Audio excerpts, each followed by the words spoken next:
اب اس ایک آیت میں اگلی جو ہے حضور کا مینیفیسٹو بیان ہو رہا ہے، اور یہ یقین کے ساتھ میں کہہ رہا ہوں کہ یہ آیت نازل ہوئی ہے اثناء سفر ہجرت میں۔ ہجرت سے جو عظیم فرق واقع ہونے والا تھا، جو اللہ کے تو علم میں تھا، کہ کہاں تو مکے کی وہ قسم پرسی کہ حضور طائف سے واپس آ کر مکے میں داخل بھی ہوئے ہیں تو ایک مشرک کی پناہ لے کر، کہاں یہ کہ شاہانہ انداز سے حضور مدینے میں داخل ہونے والے ہیں، ایک بے تاج بادشاہ کی حیثیت سے جا رہے ہیں،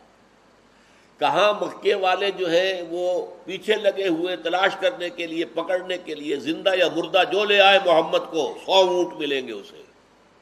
اور لوگ لالچ کے اندر کتوں کی طریقے سے ادھر ادھر دوڑ رہے ہیں، بھاگ رہے ہیں، کہیں سے ہمیں محمد ہاتھ لگ جائے صلی اللہ علیہ وسلم تو پھر ہمارے وارے نیارے ہو جائیں۔ کہاں یہ کہ وہاں استقبال کی تیاریاں ہو رہی ہیں، کئی کئی دن سے لوگ آ کر بیٹھے ہوئے ہیں مدینے کے باہر، کب آئے حضور، کب پہنچے حضور، کب آئے حضور، پھر شام کو مایوس ہو کر لوٹ جاتے تھے۔ تو یہ جو کنٹراسٹ ہے، وہاں سے جان بچا کر نکلنا مشکل تھا، 3 دن غار ثور کے اندر روپوش رہے،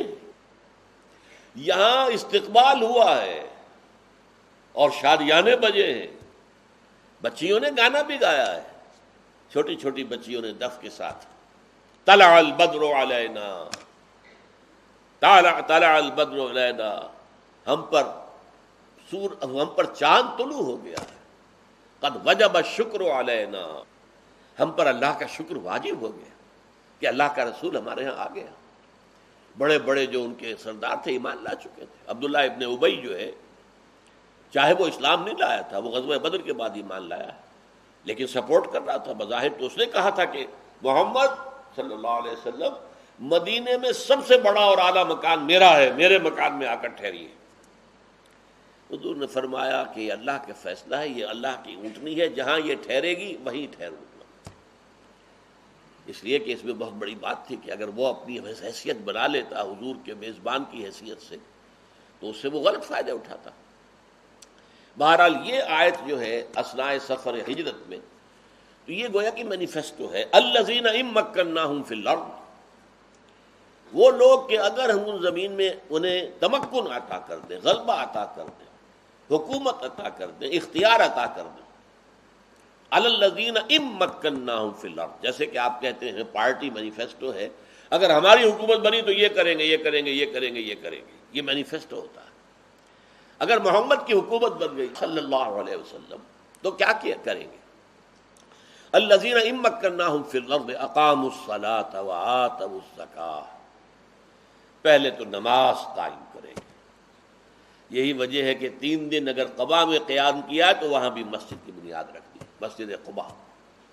لمسجد اسس علی التقوی من اول یوم، مدینے پہنچ کر پہلا کام جو کیا ہے وہ مسجد کی تعمیر ہے، نماز کا نظام قائم ہو جائے، 5 وقتہ نماز۔ تو وہ لوگ نماز قائم کریں گے، وآتوا الزکاۃ، زکوٰۃ ادا کریں گے تاکہ غریبوں کی دستگیری ہو، امیروں کے مال میں سے لی جائے گی، غریبوں کو دی جائے گی،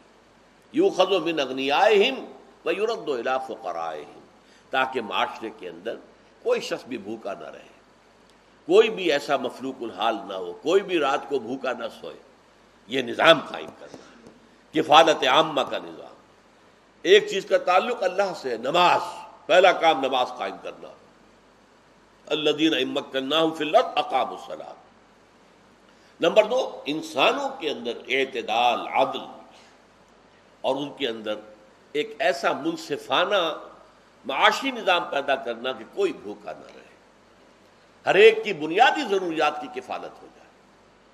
الذین ان مکناہم فی الارض اقاموا الصلاۃ وآتوا الزکاۃ وامروا بالمعروف ونہوا عن المنکر،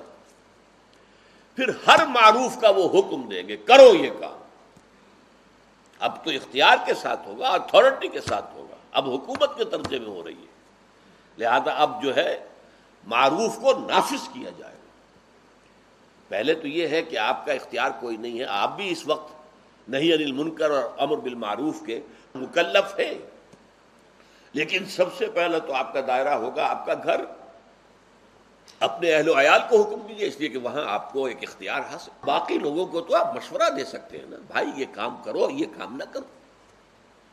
لیکن اسلامی حکومت میں وہ پھر اتھارٹی کے ساتھ ہوتا ہے۔ وَأَمَرُوا بِالْمَعْرُوفِ وَنَهَوْا عَنِ الْمُنکَرِ،